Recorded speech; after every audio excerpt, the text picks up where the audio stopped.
तर नमस्कार मित्रांनो, मांगीर बाबा यात्रा उत्सवानिमित्त भरवलेल्या सविंदने गावची आपली आजची यात्रा. आजच्या सावडीचे चारी नंदी, रुद्रांश खेडकर आणि काळकुटे चेअरमन प्रेमाची जुगलबंदी. अवकाळी येणाऱ्या पावसाने सगळ्यांची एकच तारांबळ उडाली आणि संघटनेला कामाला लावून रात्री 1 वाजेपर्यंत फाटलेली नेट बांधायला लावली. नुसता गाडा जरी वाजला तरी हे शेठ लोक खाणंपिणं सोडून देतात आणि मालक कधी घाटात नेतोय ह्याची वाट पाहत असतात. पिकअपमध्ये पाचड भरण्यासाठी संघटना रजेवर असते, पण बैलं भरताना शूटिंगमध्ये यायला संघटना कायम हजर असते. संघटना हजर राहताच आम्ही बैलं भरायला घेतली. मोन्या आणि पक्षाला घेऊन आम्ही सविंदने घाटाची वाट पकडली. घाटात पोहोचताच पहिल्यांदा सावलीसाठी जागा शोधली. मोन्या पक्षासोबत आंब्याच्या झाडाला संघटनासुद्धा बांधली.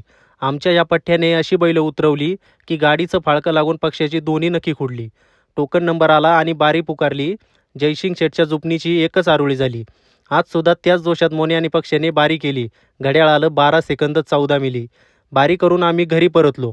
मित्रांनो, उन्हाची तीव्रता जास्त असल्यामुळे घरी येताच दोन्ही नंदींना थंड पाण्याने अंघोळ घातली.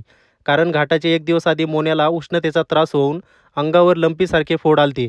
डॉक्टर साहेबांच्या त्वरित ट्रीटमेंटमुळे मोन्याला बरं वाटले. मित्रांनो, पक्षाबाईंबरोबरच मोन्यासुद्धा जुकाटात चांगलं काम करतोय. आपल्या मोन्या पकड्यासाठी सर्वांनी एक लाईक करा आणि आपल्या घरचा साज पळणाऱ्या तुमच्या नंदीचं नाव मला कमेंट बॉक्समध्ये सांगा. धन्यवाद.